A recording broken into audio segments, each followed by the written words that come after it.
prayed about what house to buy, and we bought a house. God led us to it, got us a marvelous deal on it. It's the kind of house I loved. It's an old house that I could work on and fix up.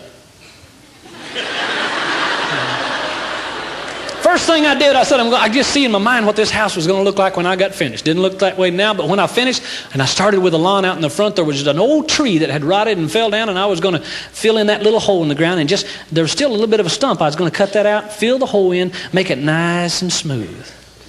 I forgot, since we prayed, I forgot to check first to see who lived around me.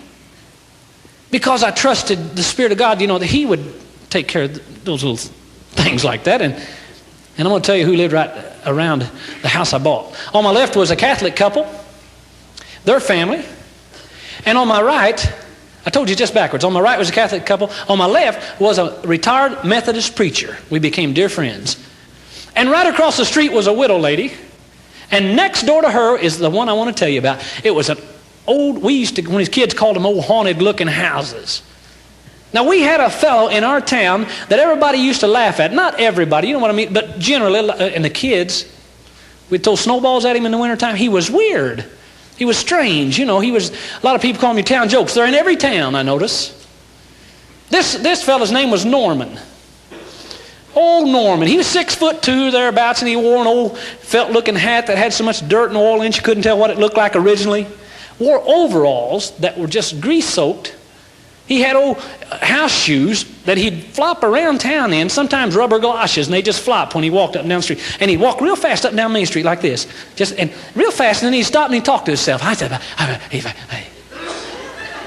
And he'd do that all over Main Street. And people would say, boy, he's weird, isn't he? I didn't even think anybody lived there at first. And that day that I was out there working on my tree stump, going to fix the yard, in my coveralls, barefoot, my wife and kids had gone uptown to the grocery store or something. I'm digging around the tree stump, going to saw it out.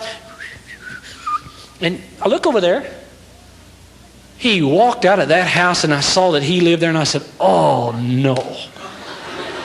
I said, Lord, that's weird Norman over there. I said, you had me by the house across the street from weird Norman. I said, now, Lord, I don't know exactly what's wrong. We hear a lot of rumors, but I got 2 daughters, and sometimes I got to be, and he's strange. Hey, he might harm them, I thought. And so I watched him. He came down to come out to the sidewalk and go uptown or somewhere, and I said, hi, Norman. He looked at me, and he went, and took off down the street. A couple of days later, I was out there working on the same tree stump. He came out again. This time, he came out to work on his lawnmower out in the backyard.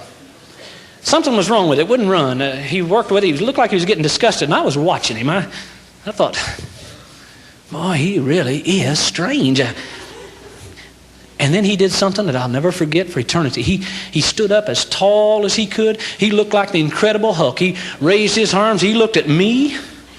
He glared at me, and he ran from the back of his yard where I could just see him out to the side of the house, down the side of the house, right at me, stopping at his sidewalk. Praise God. He ran at me and screamed at the top of his lungs. He went, ah! My heart was going,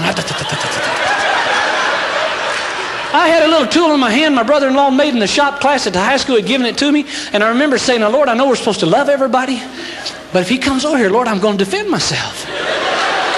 He went back to the lawnmower, and he fooled around with it a little more, got angry some more, ran at me again, stopped at his sidewalk. Every time, 3 times he did that, 3 times he stopped at his sidewalk. Suddenly, the presence of the Lord settled all over me. It seemed that faith or confidence, so I don't know the right word, more than I normally possessed, it began to well up in me, and I did something that surprised even me. I got up, barefoot, coveralls, walked across that street, and walked up to Norman in his backyard by his lawnmowers. I said, you having trouble with your lawnmower, Norman? He looked at me, and he said, you having trouble with your lawnmower, Norman?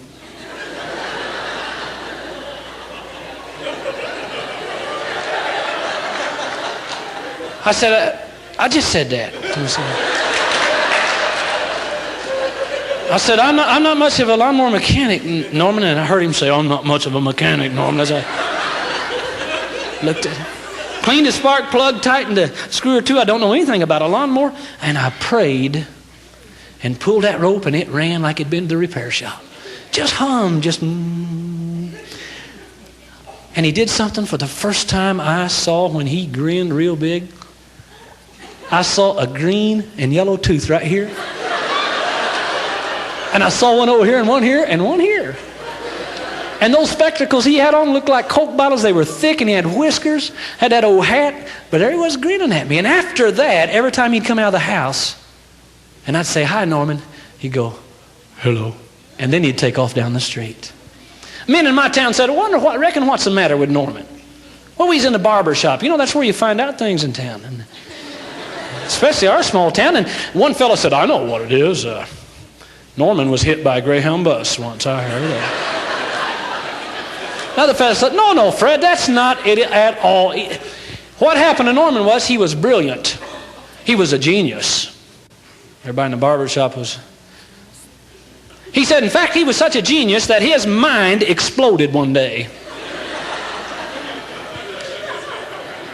But God didn't care about all that. He said to me, by beginning to put a little seed of a seed way down here deep in my heart for the first time, he said, witness Jesus to him.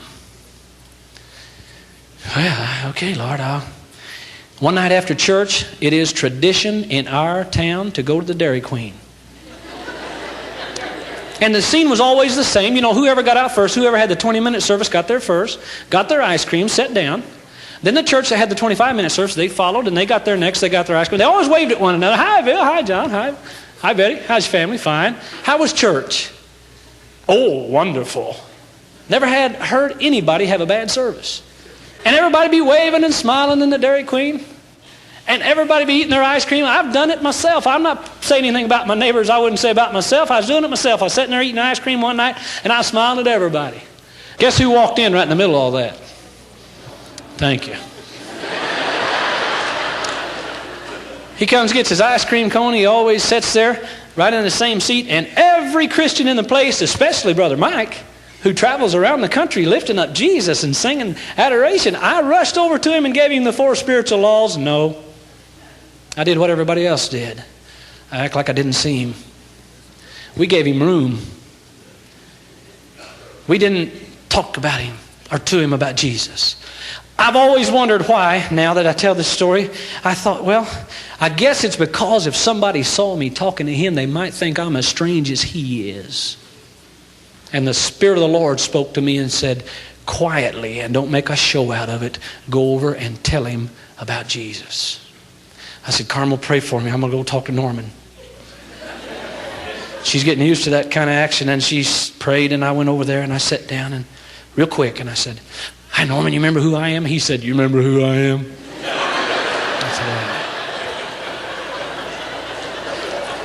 I said, Norman, listen.